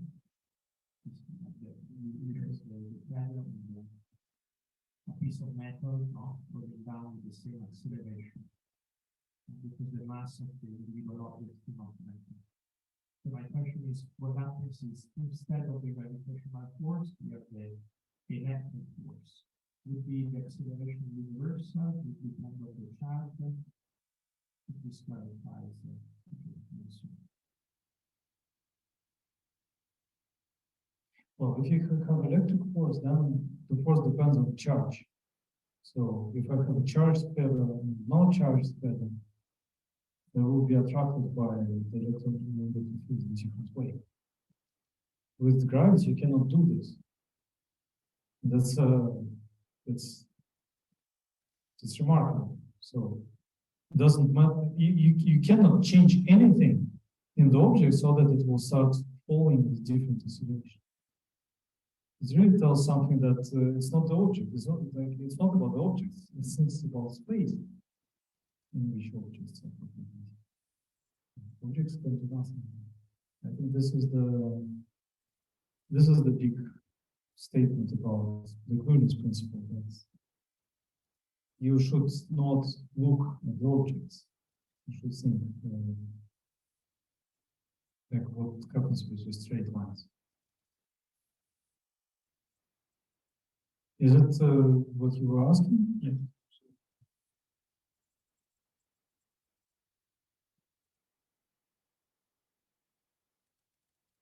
This is what Andrew was also pointing out, that if there is some deviation from Newton's law, that means that there is some extra force which is different for different objects. This fixed force which depends on mass.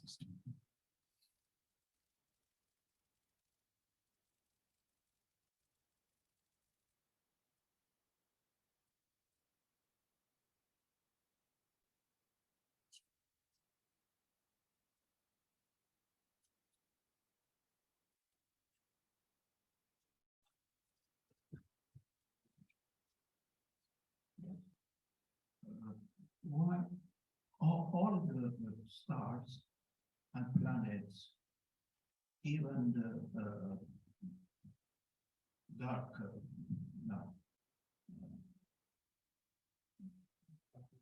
Black holes? Black hole.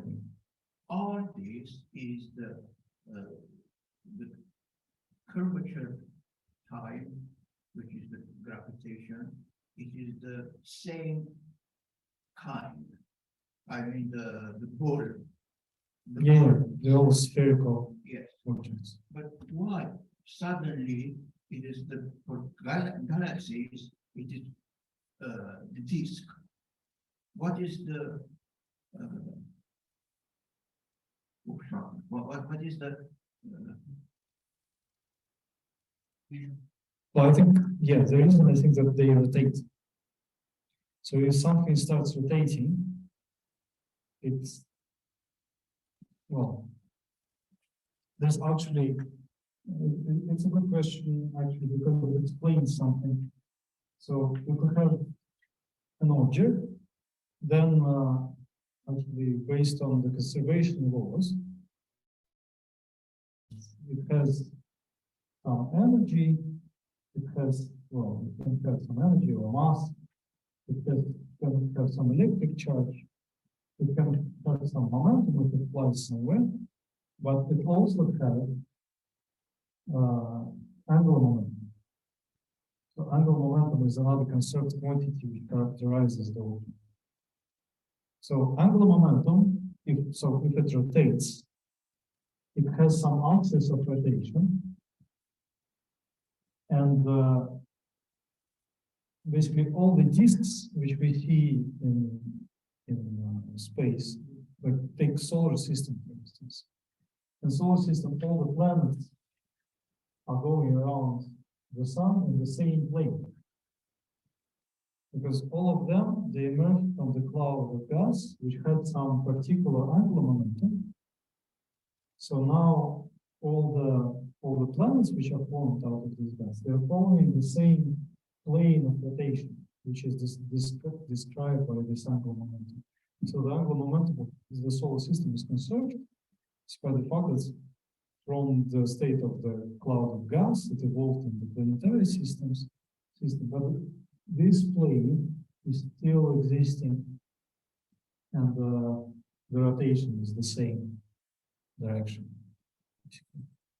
So, and that also explains why galaxies are disks. I mean, they are either disks or clouds. So if the galaxy is a cloud, that means that there is no any appreciable angular momentum, so it doesn't rotate. But if it rotates, then there is a plane in which it spreads out along this spiral structure.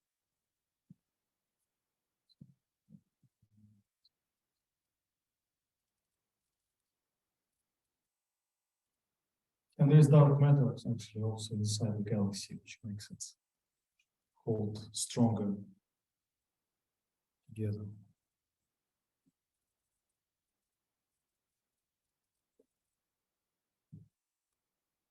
So I can comment on my conical sections.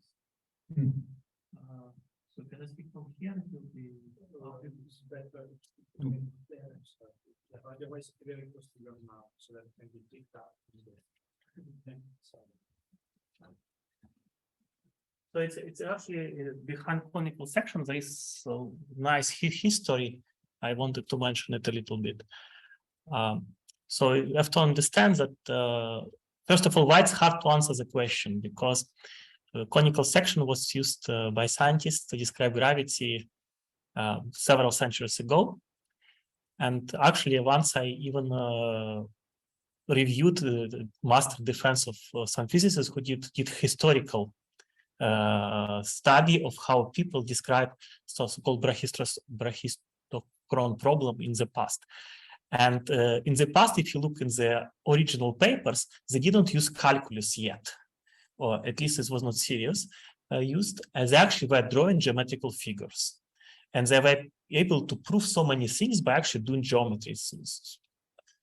I spent, honestly, an hour trying to understand what they did. I did not. But people somehow managed in the past to explain everything we do now using calculus, using geometry. And conical section is a very similar story. Original people use them to describe many properties which now describe useful in differential equations.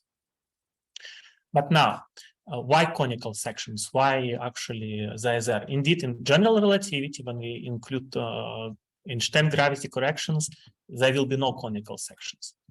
But Kepler law in Newton equations of motion are special.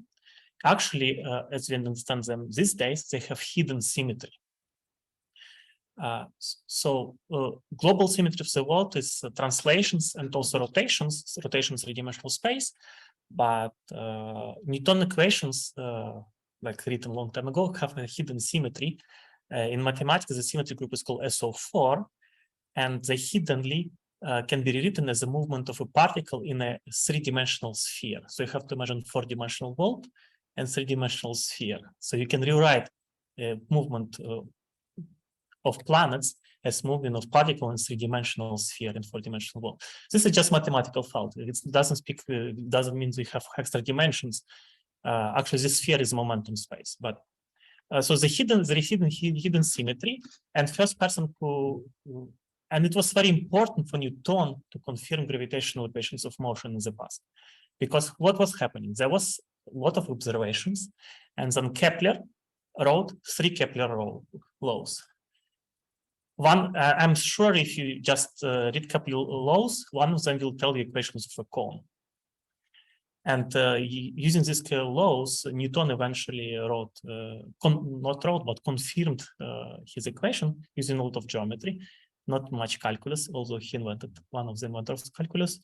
And for everything to work, this hidden symmetry was very important. And the statement, if you write explicitly equations, you will see that particle, because of this extra symmetry, cannot leave the cone. So it is constrained to move on the cone, and then you have this section of movement. But what's this exactly expression? We have to sit down and try to write them down. But in principle, it's encoded in Kepler laws. There are 3 of them, and if you sit down and write a little bit, you find the cone inside with these 3 Kepler laws. So now why this symmetry is important. This is important, and I mentioned in statistical physics, for us to have seasons, for Earth to be stably rotating around the sun. If it was not there, we will not have seasons, life will not develop as it develops these days. We will not be here discussing the symmetry. So, and also if it was not there, equations of motion will be much more complicated, and maybe Newton will not get a support for his theory, because he will not be able to demonstrate that it is right, because it will contradict observation in the sky. And many people were against Newton. Why? Because gravity, according to Newton, propagates instantaneously, and nobody wanted to accept it. But, well, experiment showed it's correct. no hidden symmetry there. It will be a mess, and there will be no development of physics. And again, we will not be sitting here discussing these properties. So this is a story about conical sections, actually. Yeah.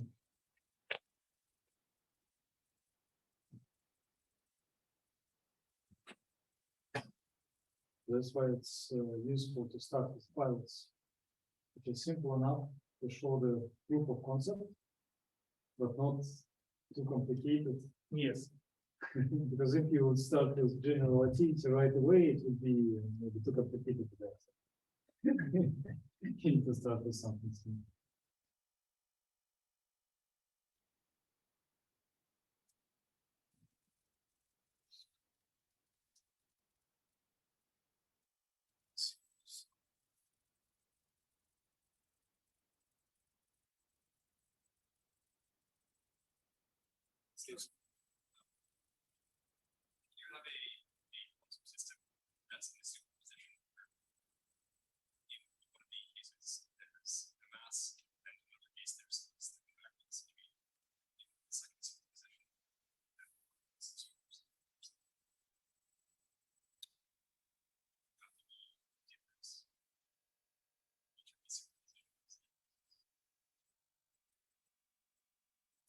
I think that's precisely the question which these experimentalists are trying to answer.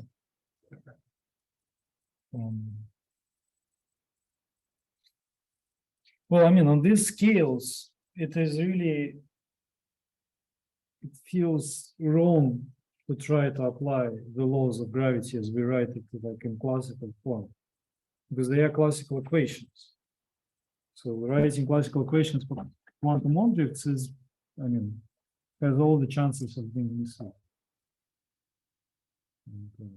That's why actually measuring the gravitational interactions of these almost quantum objects can give you some hint about what is quantum gravity. But we know so little about quantum gravity. So hard to say. I'm just thinking, like you said, with general relativity, it's bending space-time. So if there's a superposition where there's different masses, then it seems like that would follow that there would be a superposition of the curvature of space-time.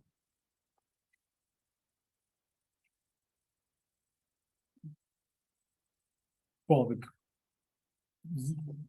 no, I understand this line of thought, but you cannot write this down. I mean, it's oxymoron, because you cannot think about superposition of classical objects. Classical objects are described by real numbers, and quantum objects are described by complex numbers. So superpositions are made in complex space. So what exactly do you mean? It's hard to. I mean, if I try to write it down, I won't be able to figure this out. Well, in a way, from quantum mechanics point of view, this is the same problem as, I mean, you're coupling quantum system to a classical system. So if you treat your gravity as classical, suppose you say that gravity is always classical, just big enough to be classical. So you couple a quantum system to classical, so it's a Schrödinger-Katz problem. But that will most probably destroy a quantum system. Usually this is what happens, unless you lock a cat in a box. But you cannot lock gravity in a box.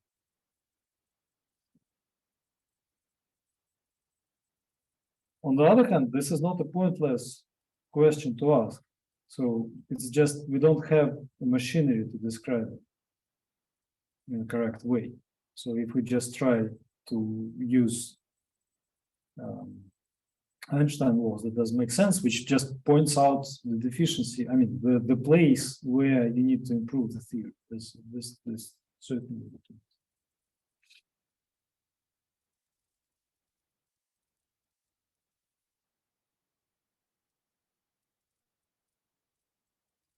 Quantum gravity is like holy grails, everyone is chasing it. Depending on whom you ask, they will try to convince you that they almost found a solution.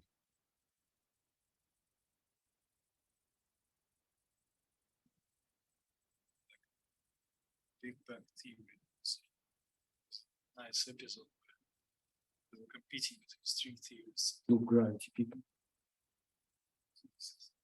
Perpetual fight.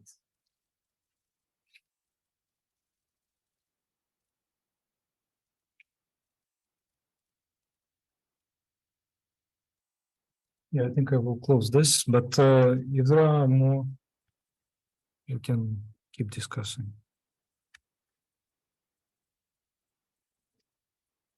Or there are people, okay.